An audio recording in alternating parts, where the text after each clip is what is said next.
Hello Land Cruiser friends and family. I wanted to do a quick review of this KWIK-Strip by KWIK-Strip. Currently am removing the paint off of my front grille here on my FJ40. The year is 1973.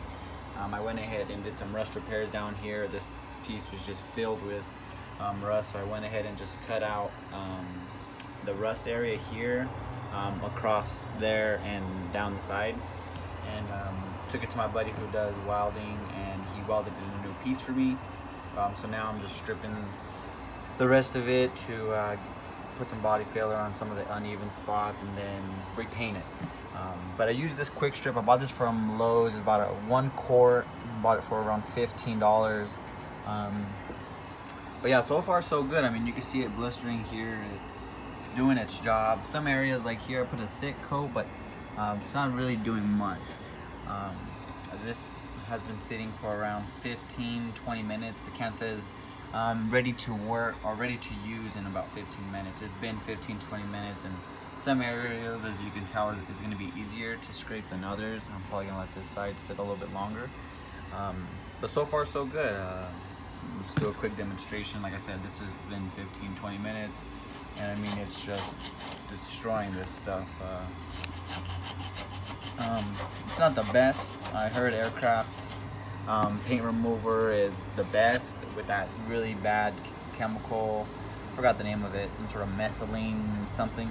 But I mean, this is getting the job done. I mean, it's a little bit more of elbow grease, but it's not too bad, you know. You can see it's not too hard to remove some of this stuff. Some areas that go vertical, like there, is going to be tougher. Since the paint can't just sit there, it's going to want to drip down.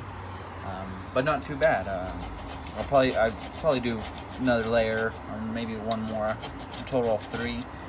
This side over here, I did a total of 3 layers, and actually hit it with my drill there.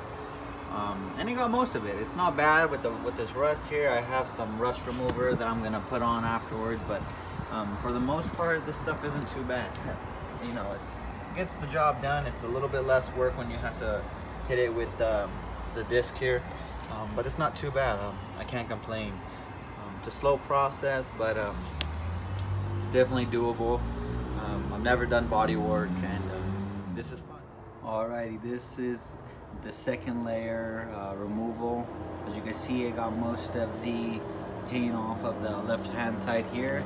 And that was with only 2 layers of the KWIK-Strip by KWIK-Strip. Did a really good job. Like I said, it's a lot easier to get all this heavy stuff off first before you hit it with the wheel there on my drill gun.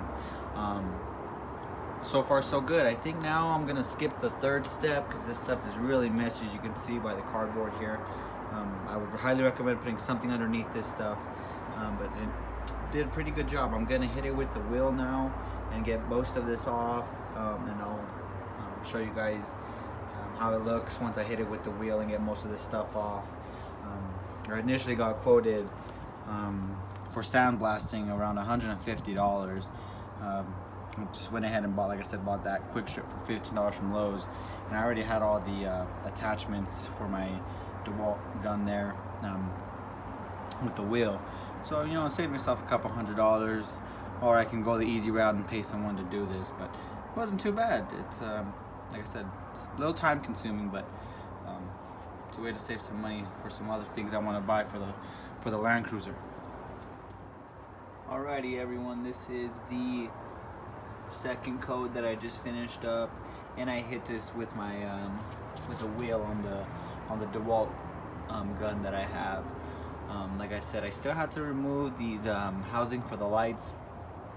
Just the bolts are rusted out, but I mean, this did a pretty decent job. Took care of all that hard to get off paint that's been on there since 1973, and I'm sure there's been multiple touch-ups here and there, but it did a really good job. I just had to get all this rust off.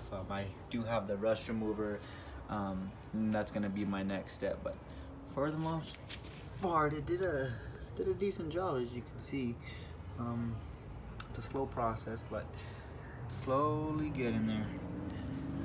figured this is a good time to do it since it's winter over here and I don't drive it much in the winter time, but looks good. Looks good. If you guys have any questions, let me know, or any comments that would make this easier when I do my fenders and other body parts of the FJ40, because this is only the beginning, obviously.